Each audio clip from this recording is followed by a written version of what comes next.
Let me give you a quick overview of INPA, which is, honestly, a very useful tool for older BMWs like this E46.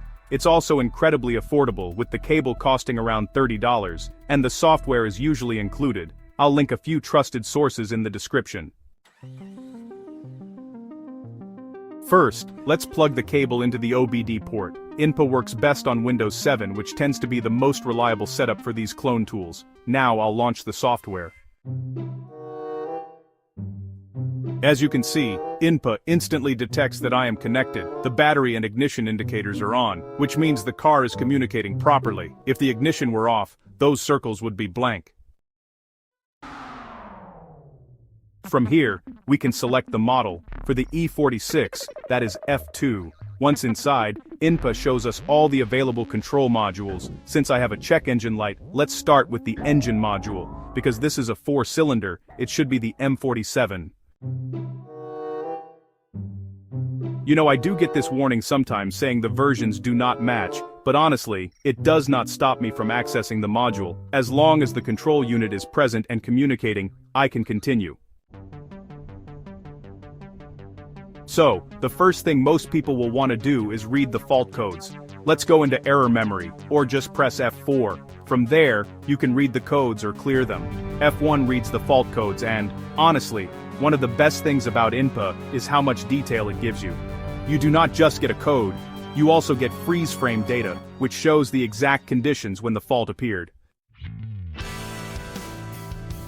In many cases, the fault descriptions may be in German, but that is actually pretty easy to work around. For example, if you see a code like 401, that is a generic EGR-related fault.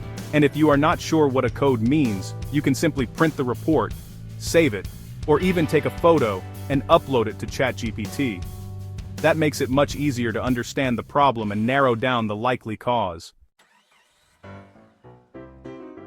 You can also clear the fault memory. So if the check engine light is on, INPA makes it very easy to erase the stored codes after repairs. There are also plenty of other useful functions. For example, you can open control module information to see everything the engine module is reporting. If you go back, sometimes INPA will kick you out of the module and make you select the car again. That is one of the small quirks of clone software. But honestly, for the price, it is hard to complain.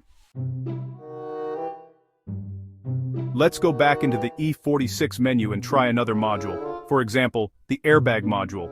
Now, when you enter some modules like airbag or ABS, you may see the warning light appear on the dash. That does not always mean there is a real problem. With many scanners, that is normal behavior when communicating with the module. Here, I can check for faults, and in this case, there are none. I can also check the status page and see live information for the airbags. Everything appears to be okay and working properly.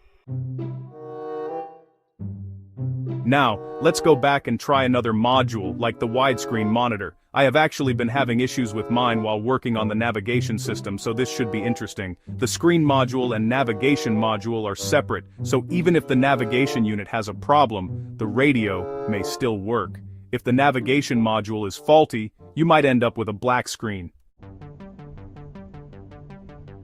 We can check the fault memory here too, and again, there are no stored faults. There are also different test functions available, including activation and live data tests. For the instrument cluster, for example, you can access things like analog values, digital values, and scan data. These live parameters change in real time, so you can actually watch things like RPM respond as you press the gas pedal. The Activate menu is especially useful because each control module has its own built-in tests. In some modules, you can even test components like the cooling fan or gauge functions. For example, the cluster can run gauge tests to move the speedometer and tachometer through their ranges. At the end, there is also a select function, although it is not always obvious what every option does, and if a module cannot be detected at all, that usually means one of two things. Either the car does not have that module, or the module is faulty and cannot communicate. Overall, INPA is a cheap but powerful diagnostic tool for older BMWs. It gives you access to fault codes, live data, module information, and a lot more. I will leave links in the description for the software and cable, along with more details on supported models. I also have a BMW E61, so I may test it on that car next as well.